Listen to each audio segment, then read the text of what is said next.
앞트임하고 같이 하면 효과가 좋은 수술이 있을까요? 쌍꺼풀 수술 또는 눈매 교정 수술을 눈꺼풀이 처져 있는 것들을 해결을 해주면.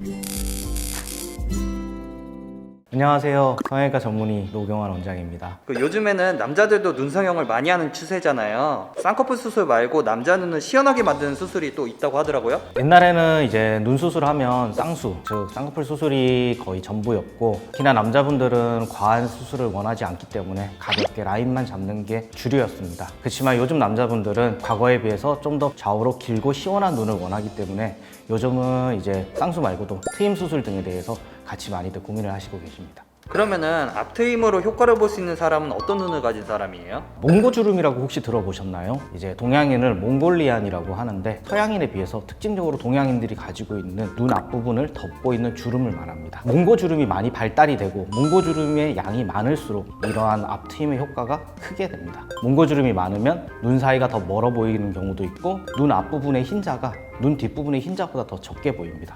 그래서 눈 사이가 멀어 보이고 눈 앞부분의 흰자가 적고, 그리고 전체적으로 눈 앞부분을 덮고 있는 피부의 양이 많은 그런 분들에게서 특징적으로 앞트임 수술이 아주 효과적입니다. 그러면 앞트임 수술 전에 고려해야 될 사항이 있을까요? 아까도 말씀드렸다시피 몽고주름이 제일 중요한데, 이 몽고주름의 구조라든지 또는 몽고주름의 양, 피부가 얼마나 두꺼운지, 그리고 피부가 얼마나 타이트한지. 사람의 얼굴은 단순한 2차원 평면이 아닙니다.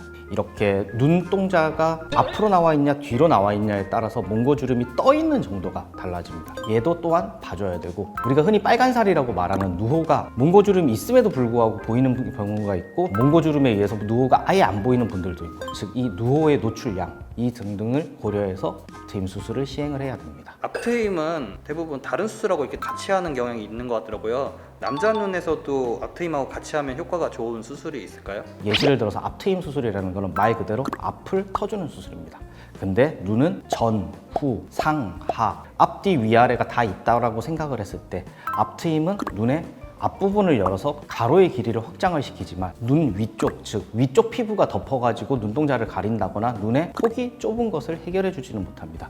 그렇기 때문에 쌍꺼풀 수술 또는 눈매 교정 수술을 병행을 해서 눈동자를 덮고 있고 눈꺼풀이 처져 있는 것들을 해결을 해주면 앞으로의 트임 수술과 눈의 폭을 키워주는 수술이 병행이 되면서 더 좋은 효과를 가져올 수가 있습니다. 흔히 코성형 하면은 눈이 몰린다는 얘기가 있잖아요. 코성형을 앞두고 있다면은 앞트임은 그러면 안 하는 게 좋을까요? 코성형을 하게 되면 미간 사이가 좀 높아집니다. 그러면서 상대적으로 입체적으로 되는 것이지, 실질적으로 눈 사이가 좁아진다거나 눈 앞부분에 있는 피부가 제거가 되는 것은 아니에요. 또한 코성형 직후에는 붓기로 인해서 미간 사이가 부어오르면서 눈 사이가 조금 당겨질 수는 있습니다. 그러나 이거는 코 수술로 인한 붓기가 다 가라앉고 나면 원래 자리로 돌아가기 때문에 실제적으로 그 미간 사이의 변화는 없게 됩니다. 코 수술로 인한 미간 높이의 변화와 앞트임 수술은 별개로 생각을 해주셔야 됩니다. 앞트임 할 때 방향도 조정이 가능한 거예요? 제가 상담을 많이 하다 보면, 원장님 저 눈 앞쪽을 열고 싶은데 저 눈 앞에가 몰려 보이는 건 싫어요. 앞으로는 안 가고 위로만 좀 열 수 없을까요? 라는 말씀들을 많이 하세요. 이게 이제 요즘 흔히 말하는 위트임에 대한 개념이긴 한데, 사실 눈 앞부분에 대한 트임이 위트임 또는 앞트임 이렇게 한쪽 방향으로만 진행이 되는 건 아니에요.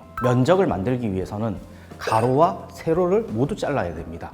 즉 앞트임을 할 때도 눈에 앞으로도 가고 위로도 가요. 그럼 이제 이거의 양을 조절해서 위쪽을 많이 열면 위트임식이 되는 것이고, 앞쪽을 많이 가면 눈 앞쪽 부분으로 많이 가게 되는 거예요. 그래서 저는 환자분들한테 제가 하는 수술을 전방 트임이라고 말을 해요. 이거를 위쪽으로 하게 되면 눈의 앞머리가 살짝 올라가면서 위쪽 부분이 많이 열리고, 그로 인해서 쌍꺼풀 같은 경우에 앞머리가 좀 더 노출량이 많아져서 좀 예쁜 세미아웃 라인, 이런 것들을 할 때는 앞트임의 방향을 위쪽 부분을 좀 더 극대화시켜서 수술을 하게 됩니다. 앞트임 하면은 또 뒷밑트임을 빼놓을 수가 없잖아요. 남자들에게 뒷밑트임 효과는 어때요? 본인의 눈이 눈 앞에 있는 흰자보다 뒤에 있는 흰자가 많이 작아 보인다거나, 눈꼬리가 눈동자에서부터 좀 급격하게 올라가면서 뒷부분이 좀 날카로워 보인다거나, 또는 나 옛날에 앞트임을 했어요. 앞부분의 흰자는 시원하게 보이는데 상대적으로 앞트임만 했더니 뒷부분이 또 좀 빈약해 보인다, 뒷부분이 너무 답답해 보인다, 이런 분들한테서는 아주 좋은 선택이 됩니다.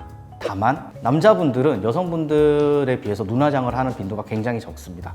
그렇기 때문에 아무래도 흉터에 대해서 조금 더 민감할 수밖에 없어요. 그래서 조금 절개 부위를 최소화한다든지 등의 조금 더 고려해 보심이 더 좋을 것 같습니다. 혹시 앞트임하면 안 되는 눈도 따로 있어요? 앞트임을 하면 안 되는 남자 눈이라기보다 앞트임을 하면 좀 안 되는 눈의 경우가 있겠죠. 까만 자와 까만 자 사이의 거리를 동공간 거리라고 하는데 실질적으로 눈이 몰려 보이려면 이 동공간 거리가 좁은 분들이 앞트임을 했을 때는 이게 더 많이 좁아 보입니다. 그래서 동공간 거리가 좁으신 분들은 잘 선택을 하셔야 되고요. 또 하나는 눈 앞에 빨간 살을 누호라고 하는데 이 누호가 지나치게 많이 보이면 인상이 굉장히 무서워 보이고 약간 이상하게 보이는 수가 있어요. 그렇기 때문에 앞트임을 선택할 때 좀 생각을 많이 해보셔야 됩니다. 요즘에는 외모에 대해서 남성분들도 많은 관심을 가지는 것 같아요. 피부가 처졌으니까 나 그냥 쌍꺼풀 좀 해가지고 눈 좀 커졌으면 좋겠다 에서 한 발 더 나아가서 트임 수술에 대해서도 미리 생각을 좀 하고 오시는 분들도 많아지는 것 같습니다. 남성분들도 관심을 가지게 됐으니 상담도 다니시고 의사 선생님들하고도 얘기도 나눠보시고 하면서 자기 자신에게 맞는 성형을 찾아가시면 훨씬 더 도움이 되실 것 같습니다.